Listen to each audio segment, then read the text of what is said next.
আসসালামু আলাইকুম ওরহমাতুল্লাহ। আজকে আমাদের ভিডিওর মূল বিষয় হলো বাইতুল মাকদিস বিজয়। এই বাইতুল মাকদিস বিজয় হয়েছিল হজরত ওমর রাদিয়াল্লাহু তাআলা আনহু এর খিলাফতকালে। হজরত ওমর রাদিয়াল্লাহু তাআলা আনহু এর জীবনীর আজকে নবমতম পর্ব। যারা বাকি 8টি পর্ব দেখেননি তাদেরকে প্লেলিস্টে গিয়ে দেখে আসার অনুরোধ রইল। আর যারা আমার চ্যানেলের নতুন এবং ইসলামের ইতিহাস সম্পর্কে জানতে চান তারা চ্যানেলটি সাবস্ক্রাইব করে রাখতে পারেন। তো চলুন শুরু করা যাক। 16 হিজরি। 16 হিজরিতে মুসলমানরা আমর বিন আস রাদিয়াল্লাহু তাআলা আনহু এর নেতৃত্বে বাইতুল মাকদিস অবরোধ করেন। এই শহর ছিল অত্যন্ত সুরক্ষিত। অবরোধের 3 দিন পর যুদ্ধ শুরু হয়। প্রতিদিনই সকাল থেকে যুদ্ধ চলতে থাকে। ততদিনে আবু উবাইদা ও খালিদ শামে পূর্ণ কর্তৃত্ব প্রতিষ্ঠা করে ফেলেছেন। তাই আবু উবাইদা রাদিয়াল্লাহু তাআলা আনহু খালিদ রাদিয়াল্লাহু তাআলা আনহুকে নিয়ে বাইতুল মাকদিস অভিমুখে রওনা হন। তারপর আবু উবাইদা রাদিয়াল্লাহু তাআলা আনহু কুদস নগরী 4 মাস অবরোধ করে রাখেন। এই 4 মাসে এমন কোনো দিন নেই যেদিন যুদ্ধ হয়নি।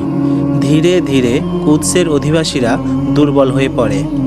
তারা মুসলিম বাহিনীর অটল অবস্থান ও নিজেদের পরাজয় দেখতে পেয়ে সন্ধির প্রস্তাব পেশ করে। তাদের অনুরোধে হজরত ওমর রাদিয়াল্লাহু তাআলা আনহু সেখানে যান।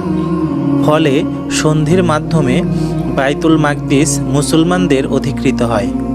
বাইতুল মাকদিসের খ্রিস্টান গভর্নর শহর হস্তান্তর করার পূর্বে সন্ধিনামায় সুস্পষ্ট করে এই শর্তটি সংযুক্ত করে যে মুসলমানদের এই অধিকার নেই যে কখনো কোনো ইহুদিকে বাইতুল মাকদিসে বসবাস করার অনুমতি দেবে।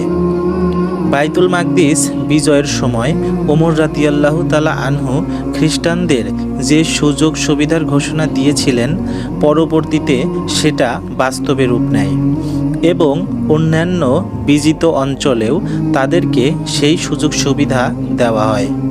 ওমর রাদিয়াল্লাহু তাআলা আনহু তাদেরকে